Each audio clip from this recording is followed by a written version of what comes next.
Good morning, preppers. Welcome to Goshen Prepping, where we try to cover all bases, including medical stuff. And one of the things I want to push across today is leg cramps, because I find a lot of people don't truly understand it, and they automatically think either potassium or sometimes even magnesium. But I'll show you, stick with the video, especially to the end, because you'll understand it's far more detailed than that. All right, so you wake up in the middle of the night, your leg just goes into a Charley horse, and you start screaming at the top of your lungs. You do everything kind of stretch it out. And you kind of wonder what's going on there. And people say things like, well, maybe you should eat a banana. And often that is true, because the bananas do have potassium in it and some magnesium. Maybe you could actually eat more potatoes. They have both magnesium and potassium in it too. But I want you to understand that when it comes to this, when it comes to leg cramps, more times than not, even though it is a potassium and possibly magnesium deficiency, it is usually a dehydration problem. Now, I'm not going to say you are like dehydration to the point where you're vomiting. You know, severe dehydration, that's what happens. You know, your skin loses resiliency, et cetera. We're not talking about that. We're simply talking about you're not drinking enough water, because I find that most people don't drink enough water. I try to drink 1 to 2 liters a day, if not more than 2 liters. And keeping up on your water intake is important for all kinds of functions, and making it so pathogens don't affect you as easy, and the list goes on and on. So one of the things we have is, of course, let's say you are working out. Now, of course, everybody right now, I'm just sitting here, I'm sweating. Everybody sweats all the time, even though it's actually very small amounts. But, you know, let's say you're going for a run and you're jogging down the road and you run a half mile, a mile, 5 miles, whatever. You get back, you take off your t-shirt, throw it on the wall, whatever, on the laundry pile. And you come back the next day, and all across that entire shirt is a giant cloud of whiteness on there. Have you ever seen that before? That's salt. And you could be losing all kinds of different salts for that. And that's actually where electrolytes in your diet, you know, basically drinking some electrolytes will help you with that. But that's not necessarily what we're going at either. In this case, I mean, magnesium is lost through these means, but loss of potassium through the kidneys is far more prevalent. Here's a picture of your kidneys. Well, it's your kidneys and your bloodstream right next to each other. And bear with my rudimentary drawing. Obviously, the bloodstream goes through the kidneys itself. And it's not the kidneys we're talking about, but the actual small nephron tubules inside the kidneys that make this happen. But that's actually getting pretty in depth. Okay, your kidneys balance water. That's actually one of their primary functions, the balance of water. You want to make sure you have enough water in your bloodstream, but not too much. And you want to make sure, obviously, you get rid of the excess water from bloodstream. Or if your bloodstream is low on water, you want to retain as much as possible. So in some ways, the water can be pushed out through what's called hydrostatic pressure, you know, your blood pressure. I mean, there's far more mechanisms than this. It pushes water from your blood into the kidney tubules, and of course, then into your bladder, and later into the toilet.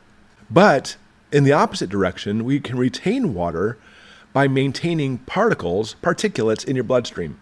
As I mentioned before, electrolytes, proteins, glucose can all pull water from the kidney tubules back into the bloodstream, and therefore keeping you hydrated. That's why back in the day in the military, they used to give salt tablets to soldiers. They basically were electrolyte tablets to make sure they actually maintain their water balance inside their body. It's simply just a tablet form of old school electrolytes is what they're doing. Now, another way to keep water in your bloodstream are through these pumps called sodium-potassium pumps. They literally pump sodium into your bloodstream from your kidney tubules, and then it's called a countertransport. They get rid of your potassium. It pumps the sodium from the tubules into the blood, and when it does this, it pulls water with it. That's how we retain water. Now, again, how much this works depends on how hydrated you are.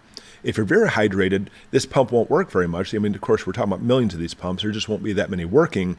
However, if you're actually kind of like dehydrated, well, the pumps go into overdrive. The pumps go into overdrive, continuously working all together to retain as much water as possible. And I find this is actually the state most Americans are in. This is why sometimes your urine looks so concentrated. It's very dark yellow, is because you're dehydrated. Again, not so much you actually feel the symptoms of dehydration, but actually it's enough to cause this problem to occur. And it's also why you may not urinate so much. You know, you simply can't produce enough water to make it so you urinate regularly.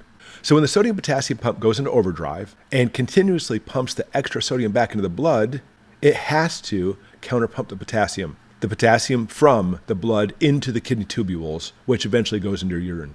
So long story short, what's happening here, and it's very simple, is when you go into these states where you're not drinking enough water, which is the plague of America, by the way, your sodium-potassium pumps go into overdrive, which, long story short, causes you to dump your potassium. Dehydration leads to dumping of potassium. And that, in my medical experience, is actually the number one reason for leg cramps. Now, if you're deficient in magnesium, that can also lead to leg cramps. It can, but you'll find far more foods that have magnesium in them. Far more foods.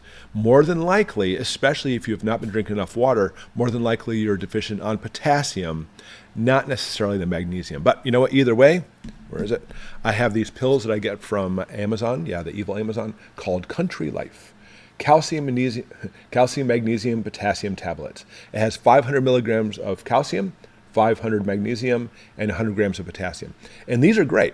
I can't recommend anything, by the way. I'm not a licensed physician anymore. Check with your doctor on this. But for me, with these pills, I try to drink electrolyte every day because I work out practically every day now. But if I ever feel my legs starting to cramp up, I'll take one of these pills. I'll put a link below in case you want to pick some of these up. But again, it's one of those things I want to kind of like, I want you to understand that a lot of people think magnesium deficiency is what leads to leg cramps. And that does happen, especially in situations if there's disease states, or maybe if it's a woman who's pregnant, because the magnesium is being utilized in certain areas. More times than not, it's potassium. So people will say, go eat a banana. Now what you should do is drink some water and eat a banana. But staying hydrated in the first place is going to decrease your chances of actually having those leg cramps. All right, just a little medical tidbit for you to be able to stay as healthy as possible in case especially there's situations taking place, having to bug out. Hopefully that won't happen. Okay, thank you for watching.